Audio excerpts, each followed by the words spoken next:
करिए नित सत्संग को बाधा सकल मिटाई। ऐसा अवसर ना मिले दुर्लभ नर तन पाए।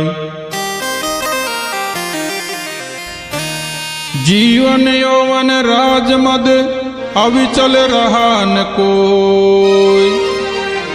जो दिन जाय सत्संग में जीवन का फल सोय।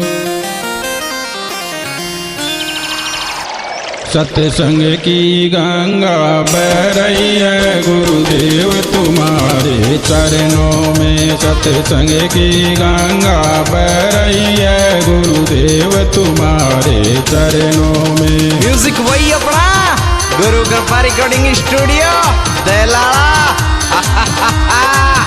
फल मिलता है उस तीरथ का कल्याण तुम्हारे चरणों में। फल मिलता है उस तीरथ का कल्याण तुम्हारे चरणों में। सत्संग की धारा बह रही है गुरुदेव तुम्हारे चरणों में।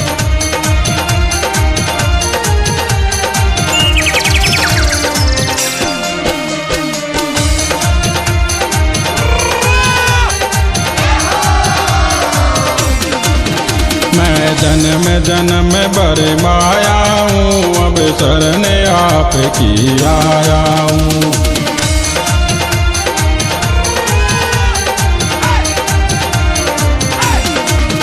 मैं जन्म जन्म भर माया हूँ अब शरण आपकी आया हूँ।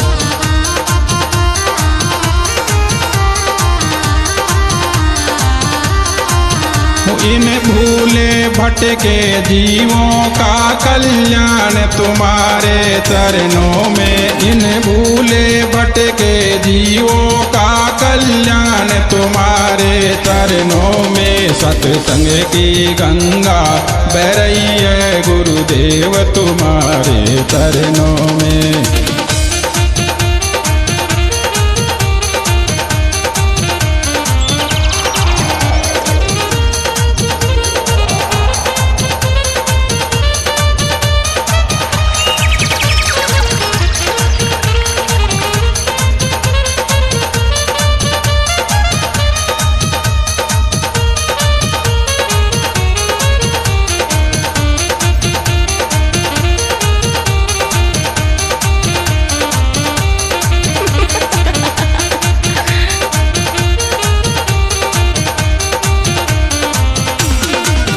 दुखियों का दुख मिटाते हो फिर दिव्य दृष्टि पर खाते हो। दुखियों का दुख मिटाते हो फिर दिव्य दृष्टि पर खाते हो।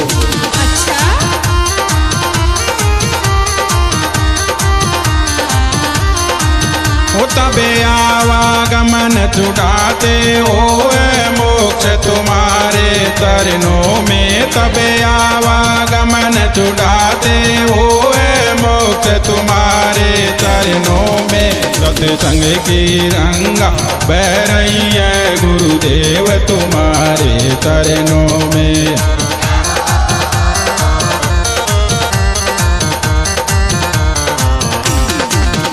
गुरुदेव तुम्हारे चरणों में। गुरुदेव तुम्हारे चरणों में। गुरुदेव तुम्हारे चरणों में। गुरुदेव तुम्हारे चरणों में। सत्संग की गंगा रही है गुरुदेव तुम्हारे चरणों में। सत्संग की गंगा बह रही है गुरुदेव तुम्हारे चरणों में।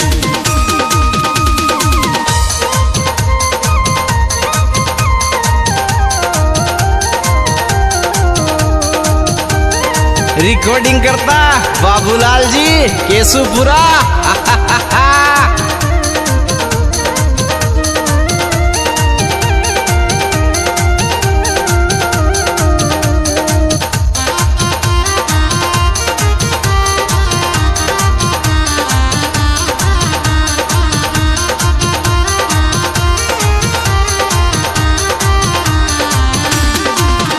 एक बार जो दर्शन पाता है बस आप ही का हो जाता है। एक बार जो दर्शन पाता है बस आप ही का हो जाता है।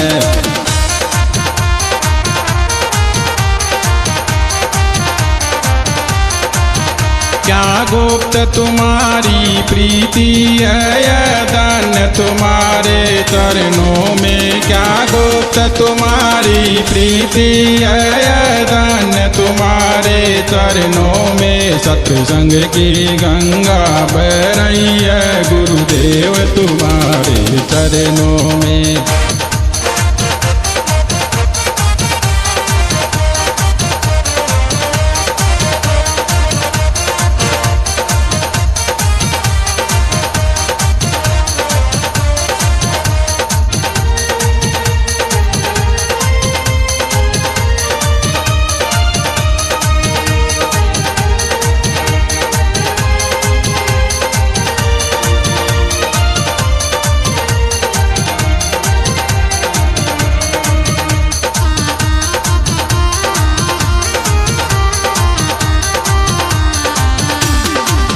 मैं जन्म कबूला शरण पड़ा अब आकर तू मेरे द्वार खड़ा।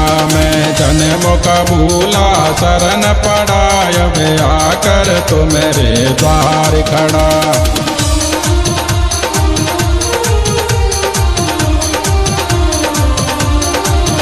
ओ काटो सकलो बंधन मेरा निर्मल तुम्हारे चरणों में हो। काटो सकलो बंधन मेरा है निर्मल तुम्हारे चरणों में। सत्संग की गंगा बह रही है गुरुदेव तुम्हारे चरणों में। सत्संग की गंगा बह रही है गुरुदेव तुम्हारे चरणों